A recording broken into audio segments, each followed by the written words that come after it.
Assalamu alaikum wa rahmatullahi wa barakatuh. My dear brothers and sisters in Islam, this is Mu'izz Bukhari recording for the Daily Reminder Network. This is part 2 of the last episode, and let me begin by answering the question that I left you all with. Do you think an individual could cast the evil eye upon his own self? The answer to that, my dear brothers and sisters in Islam, is yes, there is a possibility, and this has been explained to us by the scholars rahimahumullah, who state that this possibility comes under the second category, as was discussed in the previous episode, excessive admiration. Just as how you cannot look at your own children and harbor feelings of jealousy towards them, in general it's admiration. When you start admiring your children excessively, it can result in the evil eye being cast upon them. Likewise, when an individual goes in front of the mirror and looks at his or her reflection, it's impossible for that individual to harbor feelings of jealousy towards himself. So basically it is excessive admiration. When an individual goes in front of the mirror and starts admiring himself or herself, it can result in the evil eye being cast upon that individual by that individual himself. May Allah subhanahu wa ta'ala save us all.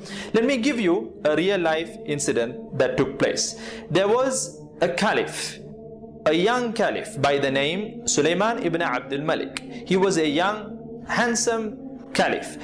One day he goes to the mirror, and this has been narrated by people who were around him, and this is mentioned in the books of history. He looks at the mirror and he starts to admire himself. He says, wow, what a dashing young boy, along the lines of these words. How young you are, how handsome you are, and you are the caliph, you are so powerful. He starts admiring himself. The people who were around him state that it was not even a month.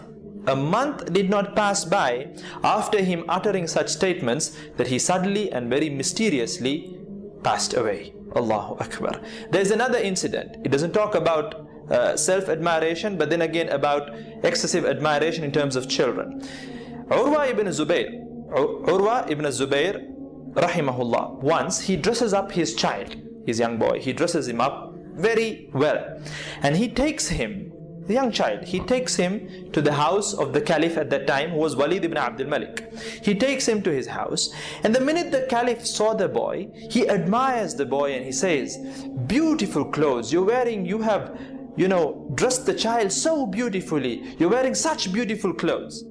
And afterwards, a few minutes pass by, and they all go to the stables to have a look at the horses. The child was by one particular horse, when suddenly, for no reason at all, there was this horse which reared up all of a sudden, kicking the boy, resulting in that boy's neck snapping into two and the boy falling dead on the spot. Allahu Akbar. So scholars explain that these two incidents may have occurred due to the evil eye, due to excessive admiration. May Allah subhanahu wa ta'ala save us all. From this we understand that we should not go in front of the mirror and start admiring ourselves excessively. The sisters should not go in front of the mirror, make dark faces and think, look at how hot I am, or look at how sexy I am. Nor should we males go in front of the mirror, start flexing our muscles and think, wow, I'm just so sizzling hot. Because number one, this results in a superiority complex, which is not good. And number two, it may result in the possibility of the evil eye being cast by ourselves upon ourselves. May Allah subhanahu wa ta'ala protect us all. Ameen.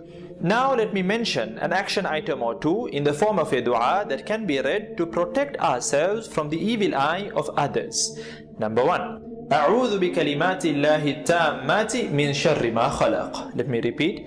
أعوذ بكلمات الله التامات من شر ما خلق. As for the meaning, I seek refuge in the perfect words of Allah subhanahu wa ta'ala from the evil of that which He has created. Number two, أعوذ بكلمات الله التامة من غضبه وعقابه ومن شر عباده ومن همزات الشياطين وأن يحضرون. Let me repeat. أعوذ بكلمات الله التامة من غضبه وعقابه ومن شر عباده ومن همزات الشياطين وأن يحضرون. As for the meaning, I seek refuge in the perfect words of Allah subhanahu wa ta'ala. I seek refuge in the perfect words of Allah subhanahu wa ta'ala from His punishment and His anger. Min ghadabihi wa iqabi, from His anger and punishment. And from the evil of His slaves, from the evil promptings of the devils, and from their presence. May Allah subhanahu wa ta'ala protect us all from all kinds of evil. Ameen. Please don't forget to share this video around as much as possible to inspire an amazing Sunnah revival. I look forward to seeing you all the next week, insha'Allah ta'ala. Jazakumullah khair. Wassalamu alaikum wa rahmatullahi wa barakatuh.